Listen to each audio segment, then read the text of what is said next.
Shalom, kembali lagi bersama saya Alfa di channel GC Kok.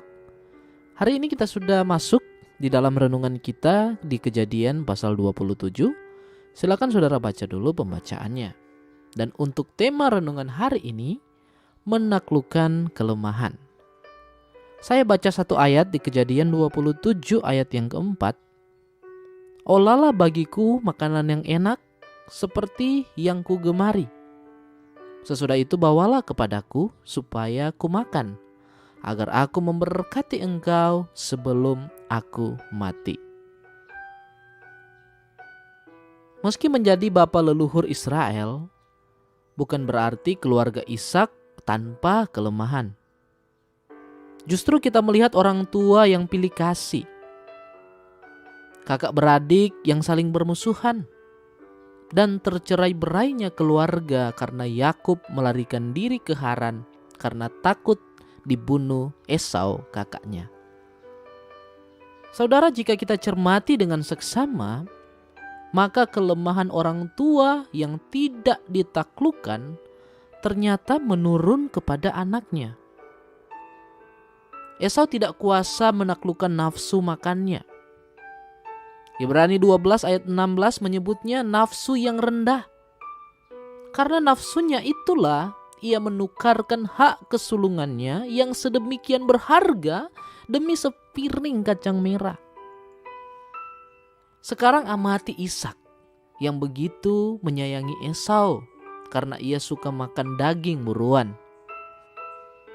Ternyata Ishak pun punya problema yang sama. Di masa tuanya, Ishak tetap saja tidak dapat mengontrol nafsu makannya. Sehingga sebelum memberkati Esau, ia meminta agar Esau berburu dan mengolah makanan yang enak. Bukankah menurunkan berkat kesulungan jauh lebih penting daripada makan daging buruan yang lezat? Demikian juga dengan Yakub.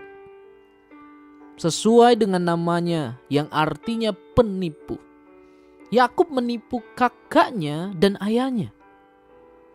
Yakub menghalalkan segala cara demi mencapai tujuannya. Pertanyaannya, dari mana sifat penipu itu diturunkan? Dari Ribka. Sebab ide untuk menipu ayah dan kakaknya itu justru datang dari Ribka. Kisah ini mengajar kita sebagai orang tua untuk menaklukkan kelemahan-kelemahan kita.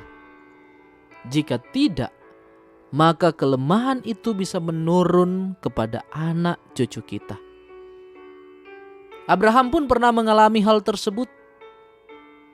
Ketika Abraham di Mesir, ia mengaku bahwa Sarah adalah adiknya supaya ia tidak dibunuh. Ishak ternyata meniru persis apa yang dilakukan ayahnya Abraham.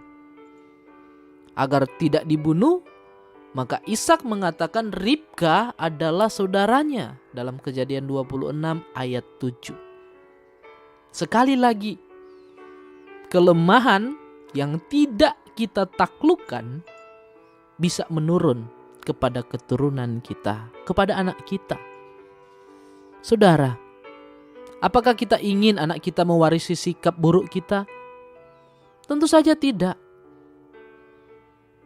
Nah, jika kita tidak ingin melihat anak-anak kita dalam keadaan seperti itu, mari kita ubah sikap-sikap buruk kita supaya tidak menurun kepada mereka, anak-anak kita. Jangan sampai anak-anak kita mewarisi kelemahan-kelemahan yang tidak kita taklukkan. Amin. Terima kasih saudara sudah mendengarkan renungan ini. Kalau saudara terberkati, bantu support dengan like, komen, dan share video ini. Kalau belum subscribe, bantu subscribe. Nyalakan lonceng notifikasinya untuk dapatkan update terbaru dari channel ini. Terima kasih. Tuhan Yesus memberkati.